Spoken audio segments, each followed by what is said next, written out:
Welcome, everyone, to tonight's episode of Pivotal Change. I'm your host, Ryan Conn, and I'm leading you through discussions tonight because this is a show all about how entrepreneurs, leaders, and those in management positions and seeking to become leaders can make those steps of pivotal change become that best version of themselves.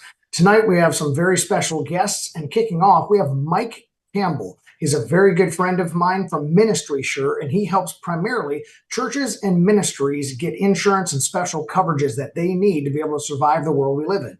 He's an expert in his field, and I've been personally doing business with him for 3 or 4 years now. So, Mike, thanks for coming on the show. Hey, thanks, Ryan. It's good to be here.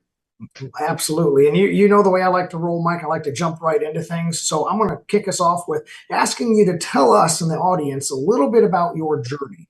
You came into ownership in an insurance company, and then you eventually bought out and became the principal owner and brought on your brother. So just give us a couple of minutes. What was that journey like, and what are some highlights that that business owner might need to know that you learned along the way?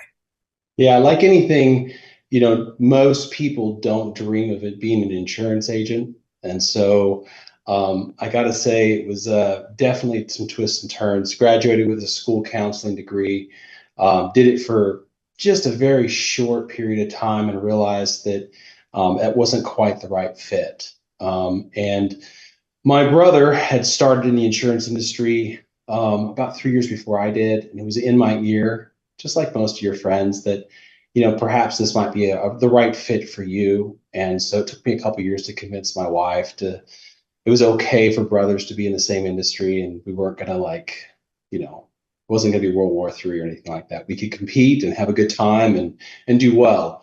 And so I started in '07, and now 15 years later, worked through the process of perpetuation.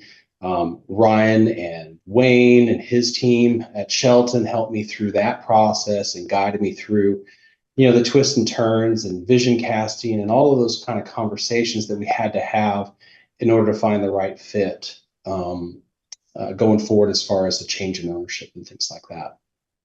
I like that. I like that. So I think not being afraid to take the risk to work with those that are close to you, friends or even family. Healthy competition. We've talked about that before on the show and some of the stuff that we've done. But also, you leveraged people that were in your circle to be able to make sure that the decisions and the visions you were making were carried out and they were appropriate. So I like a lot of that. So tell me a little bit more specifically about ministry, and what it is you actually do to serve your clients, and tell us about yourself as the company. Yeah, so I'm part of, I would say, the third iteration or generation of Ministry Sure. It started out with a preacher wanting to help other preachers. He loved insurance, and he also loved helping people, specifically his peers, which are preachers with risk management and insurance solutions. So that's how it started. It's sort of a hobby post-retirement for a preacher, Mr. William McBroom. And then from there, his son-in-law, Ron Sims, purchased him out. He retired in 1996. And I joined in 2010. And so, yeah, he needed help pushing the agency from one level to the next. And so came into the agency green as all get out, and bright-eyed, bushy-tailed, and looking forward to seeing what could happen. So that's, with a lot of twists and turns. I wouldn't have expected to be here today. I will say this, though, there was one promise that he made up front to me, that if you do what you need to do, as far as, pushing hard, there will be tremendous opportunities for you in the future. So he made that promise and delivered on it. I like that a lot. I like that upfront and very clear nature of being able to do that. So he hired some fresh blood. Like you said, you were green, but you were eager. So in your opinion, let me just derail where I was going for a moment. In your opinion, how important is it to every so often, or maybe even frequently, you tell us, to hire that energetic, younger type that can come into the industry and really have a fire lit underneath them to where they're go, go, go? What does that do to a business, and how often should people be considering that? Man, it's so critical, because the perspective on technology, the use of and connection with the next generation is so important as leadership continues to turn over.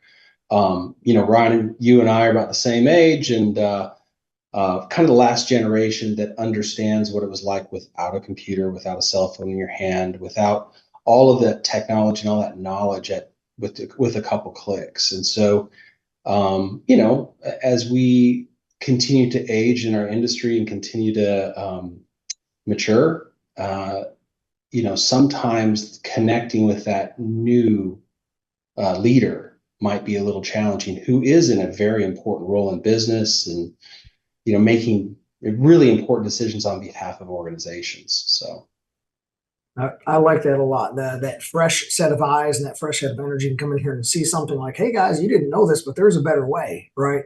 And they use their fresh, newer technology-based mind to drive it forward. Maybe it brings in some of that healthy competition. Whoa, hey, this young buck over here is really starting to drive and show us up. We need to pick up our game. Maybe there's some complacency that gets worked out with that as well. So I really appreciate those comments. Let me ask a little bit more back in the insurance realm. And we've got a climate right now where insurance is changing. Largely what the general consumer, without much probably knowledge in the industry, is just saying, hey, we're seeing some rising costs. I keep getting hit about cyber policies. I read stuff in the news about cyber attacks and hacks and all these kinds of things. Tell us what's going on in the industry and what do we need to be aware of and looking out for as business owners and leaders.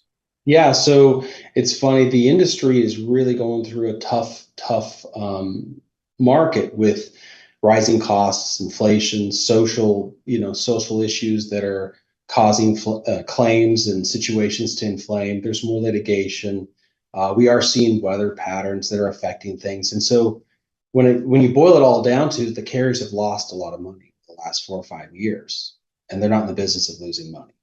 And so most of us can't stay in business if you continue to lose money year over year. And the church insurance industry has been no stranger to that. In fact, I would say arguably that it's been more affected than most, given the large property schedules and things like that have been affected by litigation, weather-related losses, and deferred maintenance. So a lot of pain in the marketplace, and that's where our role is, coming in and saying, hey, first of all, you need to know who you are and what you look like to underwriting. And second, here's a path forward, a path of hope that we can move forward to. But it's also a change in mindset that we take them through.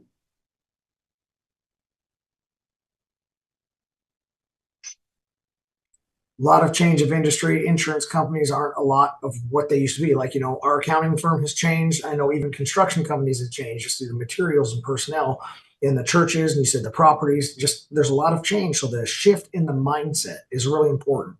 And then you said something I'd really like to highlight is you need to understand what you look like to an underwriter. Can you dive into that just a little bit more? How do I look to an underwriter? What can I do or what can I change to look better? Yeah, it starts with the basic stuff. So first, when you see what your touches have been with an insurance company, meaning have you paid your bill on time? Have you responded to recommendations by the carrier? And then more generally, when the carrier sends out their representatives to see what your location looks like, are there potholes in the parking lot, loose railings? Do you have an old roof that you haven't attended to and you're waiting for the next hailstorm? Are you properly insulating your attic space and water pipes? Have you done any plumbing inspections? And I can go on and on and on. A lot of deferred maintenance. And so really, when you've had multiple claims, 2, 3, 4 claims, it doesn't look good. So what have you done to stop or to prevent it from reoccurring? And if you don't have a plan, they see you as someone they don't necessarily want to partner with. Yeah, bigger liability. Yeah. So I'm looking at something else you said too, because we echo in a lot of industries relationship, and I think we just think that insurance is just some expense line item, check box. I got my insurance, when really you need to be responsive. Your insurance carrier is going to say, hey, you got a couple of gaps here that need to be filled. And if there's a relationship to where you can then go tell them, hey, this doesn't look good, they're responsive. the word that you use, and they go make those changes, that's going to help everybody's life. It's going to help them get lower costs. It's going to help the carrier give them better coverage. And in that worst case scenario on that day, they're going to be taken care of in a better way. Is that a decent summary? Yeah, very much so. They're sifting through applications. There's more demand than supply, more demand than capacity. So they get to pick and choose who they want to work with, and they're under tremendous pressure to make wise choices as well as the rating bureaus continue to put pressure on carriers to be profitable and viable so they can honor the contracts they're extending to the client, which is, hey, at time of loss, they need to have the money set aside to pay the claims. Gotcha. So, Mike, let me jump in here, and I'm going to think about maybe last question, maybe a pretty quick 30-second answer on this one, because I want people to hear more about where you are. But like in you selecting your client, they have a vision of what they want. How do you draw out and figure out what their vision is to line up with what you are as a good fit as a carrier, their path forward? So it's like, hey, we're not the right person for you, or yes, we fall into alignment. Yeah, so I mean that comes with lots of reps, knowing the market, knowing what fit, because every carrier, like people have personality traits, things they're interested in working with and not working with. And so as we get lots and lots of reps, just like any other space, you get to understand what characteristics are good, the carrier's good with and not good with. And that comes down to just really understanding the customer, doing a lot of listening to see, are they proactive? Are they not? Are they in a cycle where they're on a spiral down? Do they have the resources and capability to basically recast their future and change, remarket themselves? Where they're willing to allow us to come in and help them repackage them and take in the advice of that we offer to better position themselves in the marketplace. Because I'm not a one-trick pony. We have many carriers, and we have to find a right fit. Gotcha. So, Mike, as we come to the commercial break, people are going to want to find out more about you, more about how they can get their vision and their fit with the carrier. Where do people get a hold of you? Find you to get coverage or just get some of that experience and wisdom that you provided today? Absolutely. You can find us at ministrysure.com. My personal email is mike@ministrysure.com. And, we'd love to chat with you. And if we're not a fit for our region, we can find a home for you with some of our ministry partners too. Oh, that's fantastic. Mike, thank you so much for coming on the show today. And everyone else, I want you to sit right still because we're going to be back after this commercial break for Pivotal Change.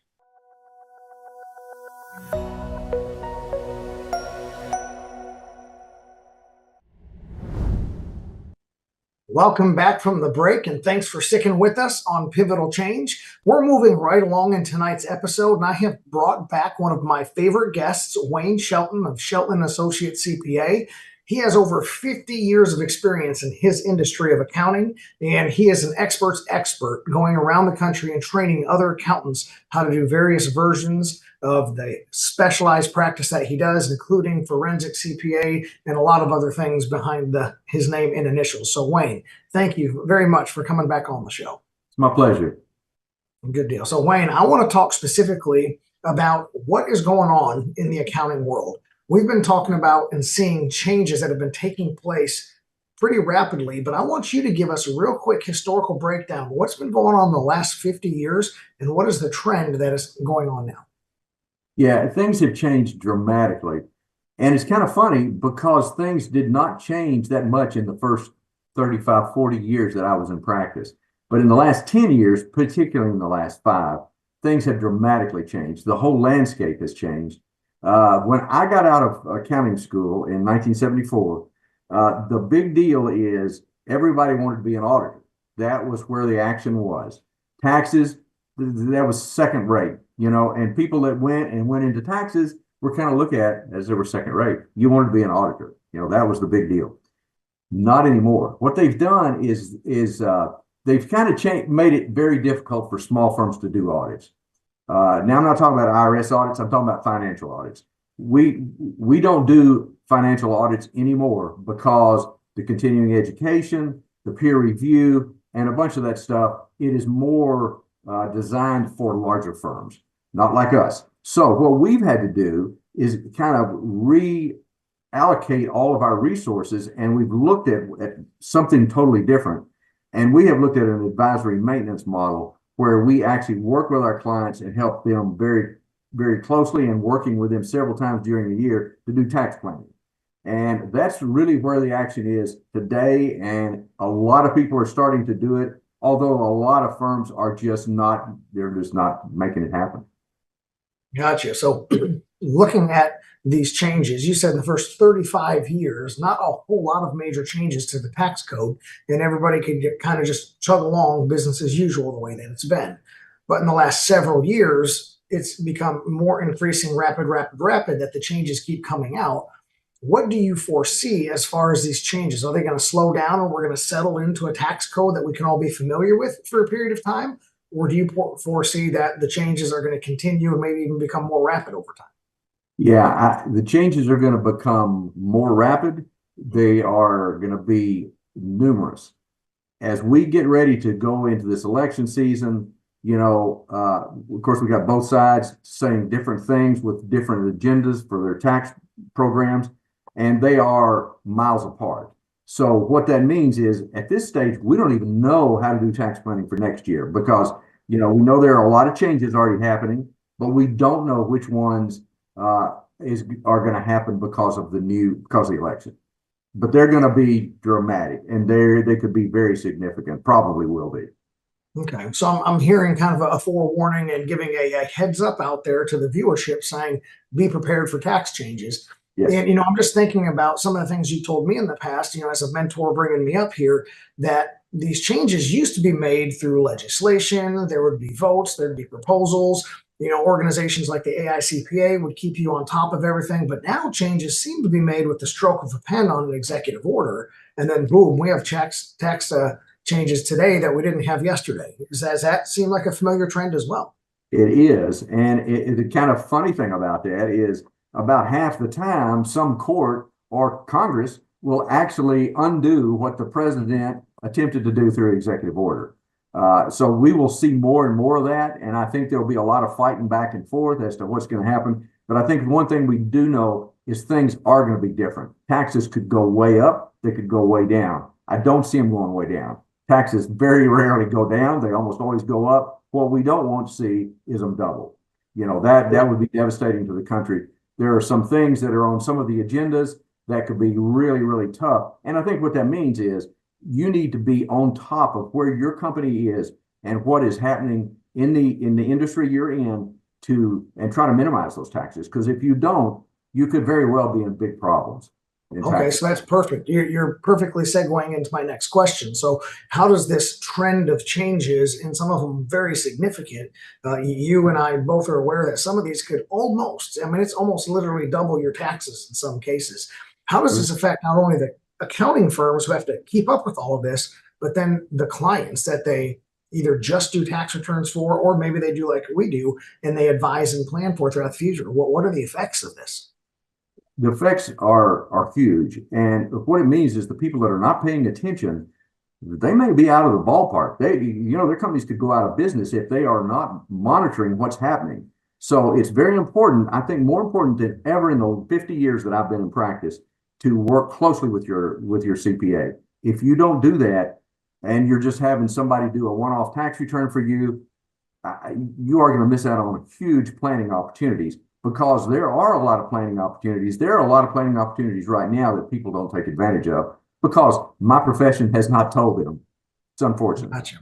So with your profession not having told them, you and I have talked about this phrase. We've kind of coined a phrase in the industry called a tax factory. Yeah. And that is basically, to just sum up the definition so the audience can keep up, a tax factory is something where you go talk to your accountant or tax preparer, and they say, thank you for the numbers. I'm going to crunch the numbers, make sure everything legally lines out on the forms. I'm going to prepare that tax return.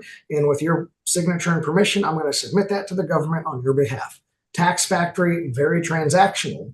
And what we like to do is the advisory and tax planning, which the tax return then becomes the byproduct of it. So tell me a little bit about, when you come in here, how does the business owner need to think differently about the relationship? What they need to do, And one of the nice things about our program is there's a lot of education in it. And basically what needs to happen is the business owner needs to be educated about what things could potentially change. For instance, depreciation, sales tax. There have been in the state of Kentucky, have been numerous sales tax changes. So they just need to be aware of everything that's going forward. And if their accounting firm has not reached out to them and offered these services, they need to ask their accounting firm if they can do it. If they cannot do it, they need to find somebody that can. There are a number of firms across the country that do this. We're not the only ones, but I think it's going to be essential for the success of a business for them to be able to know what's going on and what's coming down the road. You can't know 100%, but you want to know some. Right. So circling back just a little bit on some of these potential tax law changes and things like that. I know that here, just in the last year, there was a significant potential change to depreciation. And depreciation, if you guys aren't business owners and not owning capital assets, that is a tax write-off for a rate of depreciation that item goes down in value over years or can slowly dispose of itself through wear and tear, and you get a tax credit for that. That's a very layman's explanation for it. But the depreciation schedules, you sometimes could accelerate that and get huge portions, if not all of it, up front. Well, then that is a major tax write-off category for these business owners. And the depreciation law was on the fence of whether it was going to get passed or not, and do what, Wayne? Explain that to us. Well, what's happening is Trump put in place, when he was in office, he put in place some things that actually twilight, as they call it. They actually phase out. And at the end of 25, all of his stuff is pretty much phased out, all the things that were not permanent. Depreciation, of course, is one that affects so many people. And it is, right now, there's an accelerated depreciation. It's called the 168K. Most people call it just bonus depreciation. The way it works is, when it first was enacted, 100% of the fixed assets that you bought, you could write them off in the first year. Then last year, that was 80%. For the year 24, it's 60%. For the year 25, it's 40%, then 20% and zero. And what we were anticipating and what they had all told us is, it was a very much for the benefit of all businesses to accelerate this depreciation and give them an opportunity to reinvest it, because this encourages investment in fixed assets, which is a huge part of the economy, and it really makes it boom. But as that is phasing out, a lot of people are not getting near as much depreciation, and it's going to be a big problem. So we've got to plan for that. You got to plan for this. Is the 60% year. Next year's the 40% year. The year after that, it's even going down. So we've got to really be careful to watch this, and it has a huge effect. Like we said, we were anticipating there was a bill. They had said in February or March that there was a bill that was going to be going into effect, and everybody got distracted and talked about everything else, and they didn't do this. So we're still sitting there. It could happen, but I think probably what's going to happen is whatever happens with the election, whatever agenda that particular candidate has is probably what's going to happen. Gotcha. Well, this is a perfect place for me to jump in and basically put a summary on that. There are some significant changes that have happened. They're already in place. If you're not taking advantage of them, you're likely missing out and probably paying way too much in tax. There's probably some ways that you can talk to an advisor-based accountant, and then they can keep you on top, keep you in front of the changes, make you aware of potential changes, because there was an opportunity for some of our major asset holding clients to either have a huge opportunity or lose out on a tax code as it twilighted. So there's some strategy on how and when you file a tax return based on the tax code changes that more dramatically affect other people. So again, having to think differently and having to look for more than just a transaction, and being aware that we're in a rapidly changing environment, that the culture of taxes has turned into a much more political issue than it was just a funding of the government issue 50 and even 15 years ago. So Wayne, we're going to use this moment to cut to break and bring you right back for another discussion, going a little bit more detail about some related things. So Wayne, sit tight, and everybody watching, sit tight. We'll be right back after this break for some more Pivotal Change.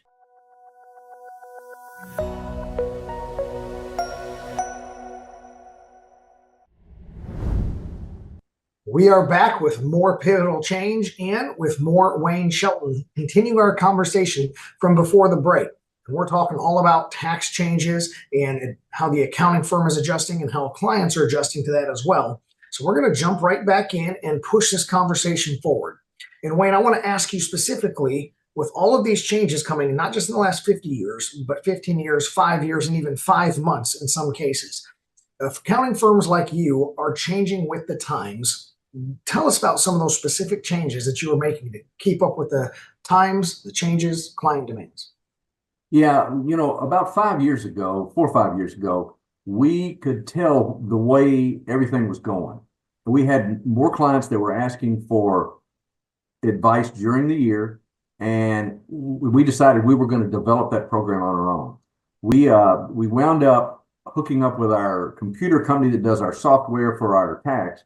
They were developing the same thing that we were developing, but they had the resources to develop it. So they were way ahead of us, so we just threw in with them. We were so successful at that, which is a way to do tax planning for clients. We were so successful that they hired us to go to like 15 different locations last year and help other CPA firms learn how to do this. So it's been a big deal, but we have totally changed the way we look at things. We try not to do just one-off tax returns anymore, which is just you come in, bring your tax return, we do your tax return, here is $500, have a nice day. We don't do that anymore. We have a few that are that way that we're trying to phase over, but we work primarily with businesses. Businesses are the one where there are opportunities for planning, and we work very closely with them. And what we do now is we will set up a team of people that works with our clients. We usually have a bookkeeper, a tax preparer, an admin person, and myself usually. And so we'll have a team that works with them so that those people can get through. If they have a question, they can call and they will get one of their team members to come in here and one of our team members and help them. So that team model has helped us a lot. Also, we've just changed over so that we are working so closely with clients that we usually meet with them 3 to 4 times a year.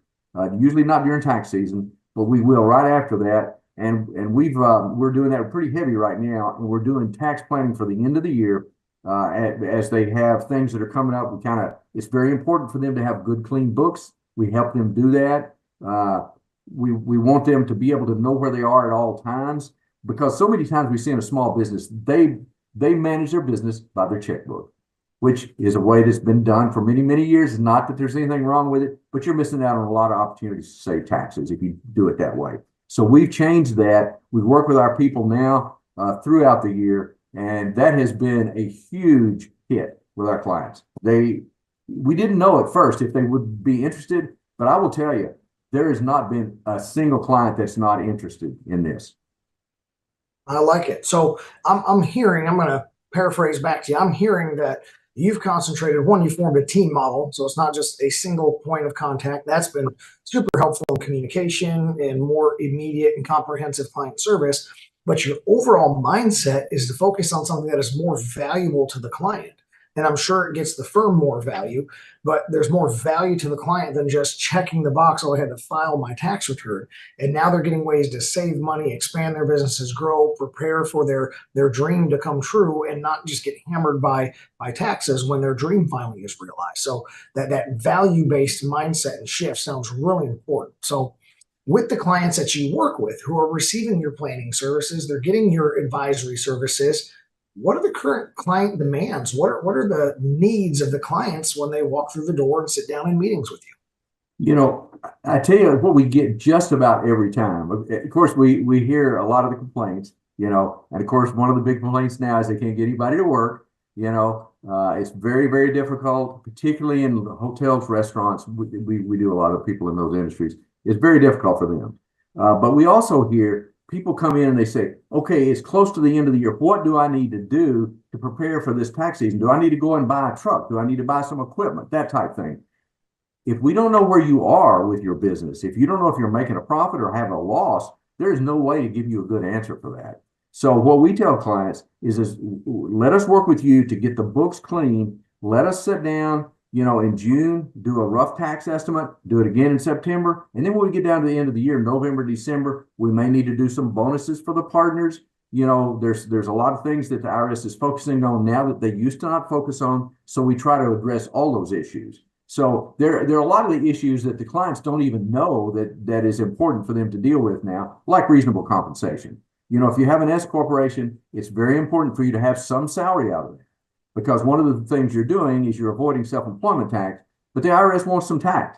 So what you've got to do is have a reasonable compensation formula. We have a tax program that actually calculates that for us. That's very important. That's very helpful. And it's things like that they're coming in and asking us. I got you. So some of it is they absolutely know what some of their pain points and needs are. They But do. for example, But they don't know what they don't know.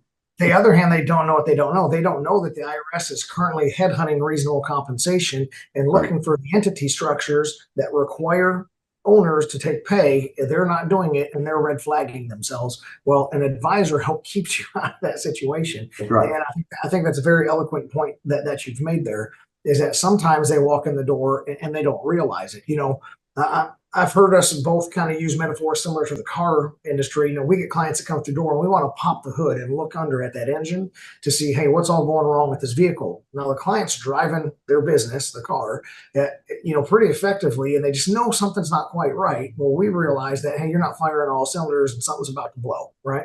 And so we can fix that and we can prevent the damage before it happens. And I think that's one of the major points you're making here, and I appreciate that. Now, well, one of the things we don't want to do is we don't want our clients to be surprised, particularly in March and April when it's time for them to, you know, pay taxes. We don't want them to have to owe $100,000. Now, we've had that a few times, but we try to avoid that at all costs. We want our people to know if they're going to owe money, they need to know in November and December, not in March of the next year. I like the anti-surprise component of that a lot.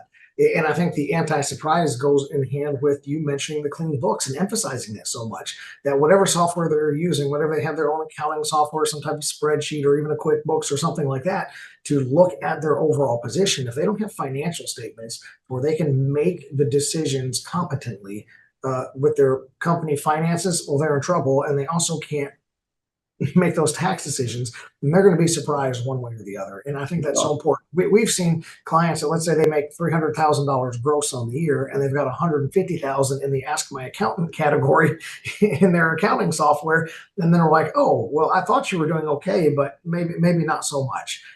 So let me flip the coin over to not so much the customer, but now the accounting firm. If I'm going to be an advisory and planning based accounting firm, what are some of the specific areas of concentration I need to change? Whether that's methodology or that's kind of client relationship or whatever it is. What are 2 or 3 of the areas be high focus for an advisory and planning firm to concentrate on? You know, we have PowerPoint presentations that talk about different industries. And, you know, depreciation is always one that's very important because so many people are invested in capital. And so depreciation is definitely one.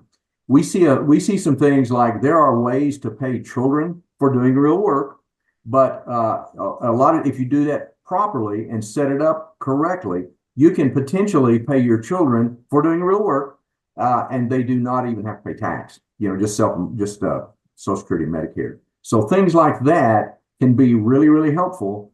Things like developing a home office deduction legitimately. You know, it's understanding what the tax law is and seeing where you can fit in what the law is.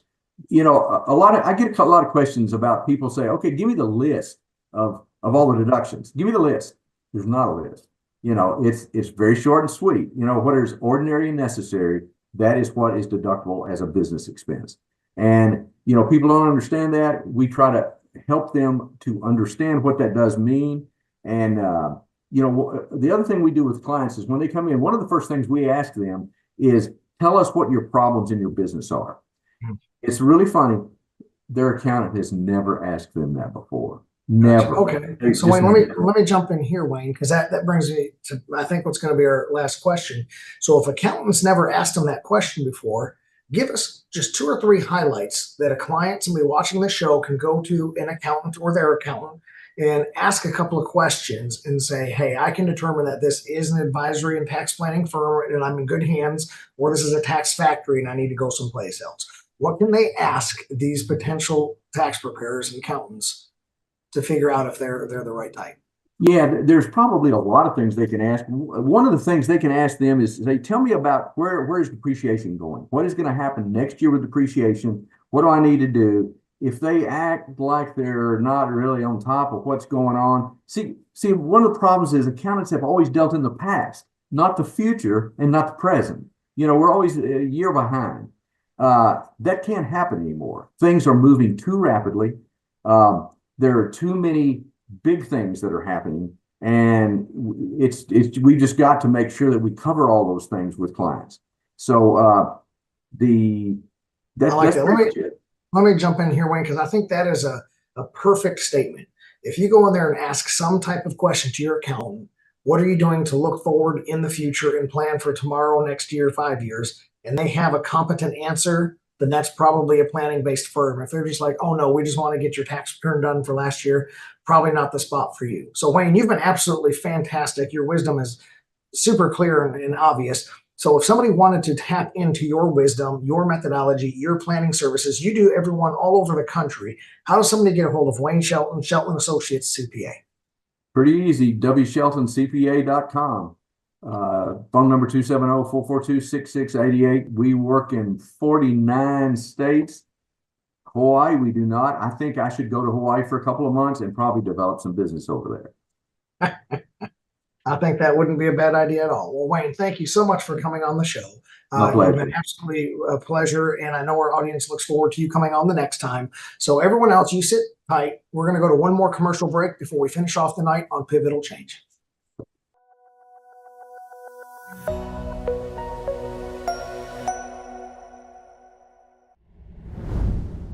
Here we go, the final segment of the night on Pivotal Change, and we have our next guest. He has owned a martial arts school since 1988, and he has been in charge of that since June of 96. He is an expert in his field. He owns the martial arts school called Meyerland Martial Arts, and he is a wonderful, wonderful person. He's devout into leadership and owning a business as well. I want to have everyone welcome and thank you for coming on the show, sir, Master Mike Nebgen.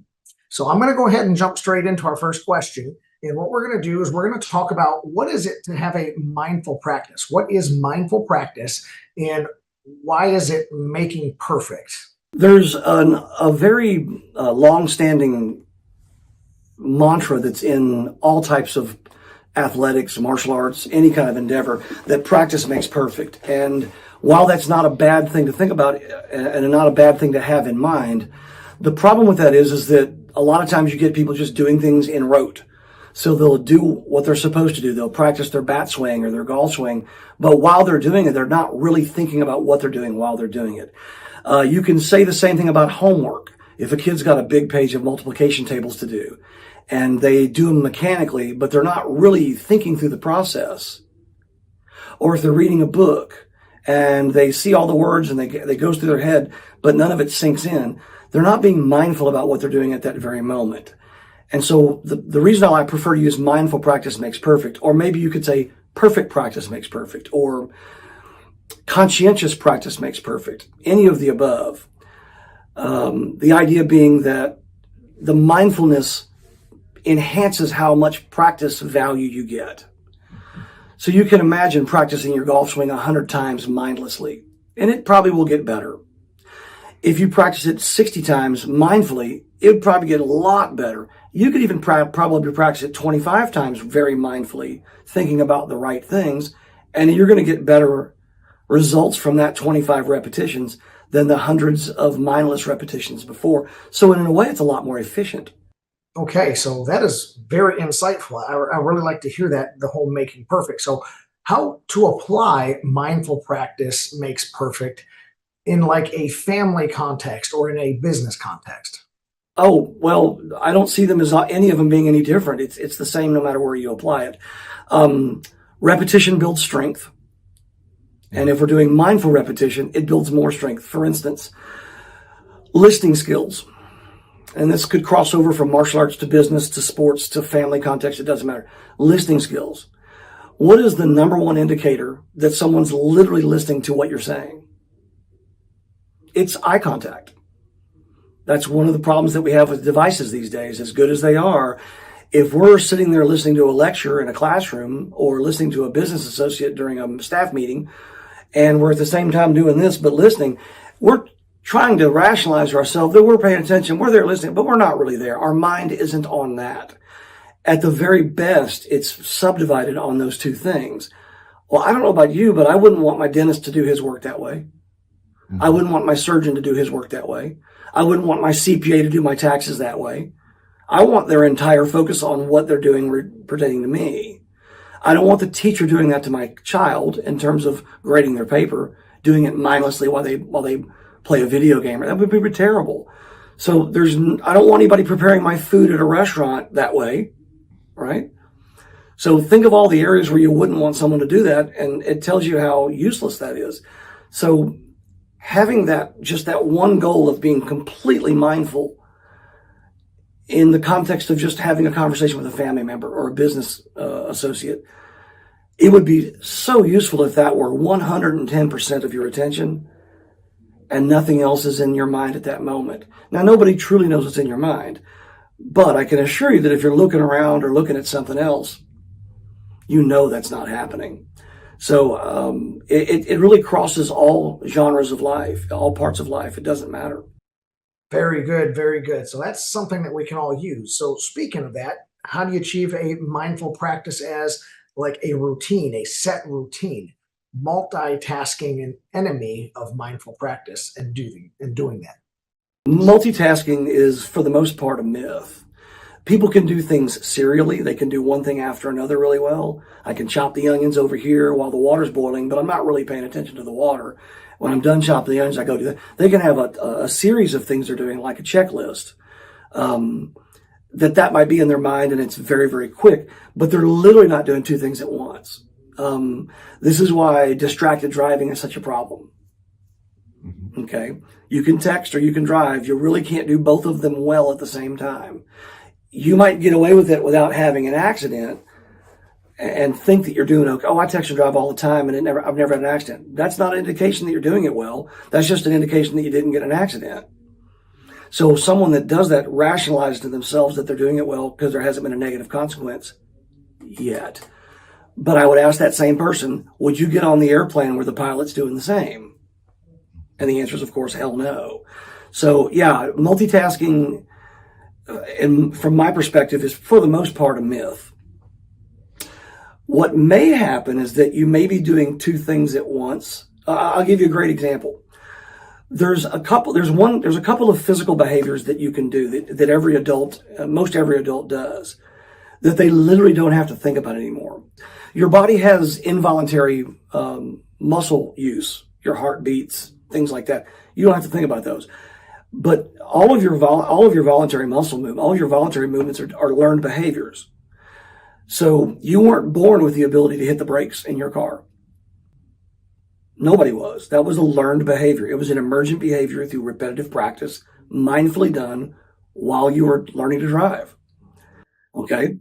And if you really think about that, there's absolutely every bit of evidence in the world to show that happens in other areas as well. But I love that example because everybody's experienced that.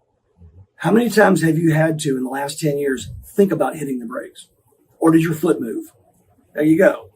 That's an emergent behavior that was done, originally learned deliberately, but you didn't know how to do it before you started driving. Okay, now if someone does that while they're turning the turn indicator on, their mind's on the turn indicator, but the hitting of the brakes is not something that's in the mental process at that moment. It's an emergent behavior. So that's not technically multitasking. You're not literally thinking of two things at once. Okay, I get that. So we want to be careful of those things. Great insights, very good. What do you want to tell the audience? Let's say, what is your recipe, the ingredients, the recipe to achieve this mindful practice? There are no shortcuts. Mindful practice is the recipe. You should, number one, remove distractions. One of the things I do in my martial art classes is I allow absolutely no electronics on the mat whatsoever. I don't want anybody having anything that's going to alert them or make them aware of anything other than what they're doing on the mat. I don't want them on the mat. I don't want them on the side of the mat in a bag. I don't want them in earshot. I want them in a locker, their watch, their phone, their whatever. where they couldn't hear it if it exploded. Because I want them to spend that time, and in Korean martial arts, we call this concept Jung-Shin, which roughly translates to straight mind. When they start training, this is all I'm doing, and I'm doing nothing but this. So you have to create an environment where there aren't distractions. This is why a lot of people, when they had to work at home during COVID, there was a ton of distractions there. It wasn't a very efficient thing to do. It works for some people, and some people do it better than others, and some people do it on certain days better than other days of themselves. But for the most part, you're loaded with distractions. Well, yeah, I love working at home. I can do a little bit, and if the dryer beeps, I can go take the dryer. That's a distraction, plain and simple. Sometimes I have to leave my office to get some work done because there's distractions there for me too, possibly. So number one rule is remove distractions. Put yourself in an environment where that's less likely, at least. This is why going to the gym for some people, I don't like going to the gym. I've got a gym in the back here that's ugly and empty, and I got my equipment, and nobody's there because sometimes the gym people are the distractions. Sometimes they try to be distractions deliberately because they're taking pictures of themselves for posting, and that can be a distraction too. But there's also a social component that I wouldn't ignore, but it's still a distraction.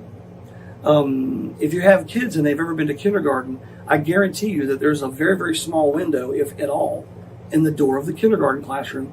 So if there's somebody at the door, nobody can see it and it doesn't distract the kids. This is also why mom and dad aren't allowed in the room, because the teacher's got no hope. So number one, remove distractions. Number two, have an agenda, have a plan. Have a plan to get X, Y, and Z done. A flexible, reasonable plan. That's part of an overall goal-setting template that you've put in place in advance. Okay, and so it's really important to have that as well. It's good to know that there are ingredients and there are ways to make a recipe that we all can follow. So I like that a lot. I think that's going to be very good for the audience to hear and follow. So let me ask you this. If somebody wants to reach out to you, they want to get more into this mindful practice, this making perfect, and they want to talk to Master Mike Nebgen, how do they get a hold of you? How do they find you? Well, I like to say I'm easy to find, but hard to get to. But I'm relatively easy to find at our martial arts school. They can always get online and get in touch with us at MirelandMartialArts.com or here at the school at 777-KICK. We've had that phone number for 30 years, 713-777-KICK or MirelandMartialArts.com. This is what we do in our classes every day. People say, can you teach a special seminar for it? My answer is no, I don't. I teach it in my martial art class. That is the seminar. I don't take it out like pieces of a cafeteria meal and say, I'll give you just the parts. It's a total package. I think it's part of it. It should be part of education. So I don't dole it out in pieces on purpose because I want that value to be inherent to the teaching methodology.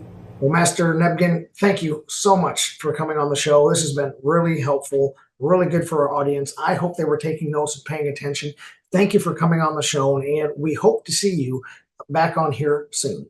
Man, it's my pleasure. I can't wait to do more. We'll look forward to the next one. And for everyone else, I want you to remember, go out there and see the change and be the change, and we will be with you next time on Pivotal Change. This has been a Now Media Networks feature presentation. All rights reserved.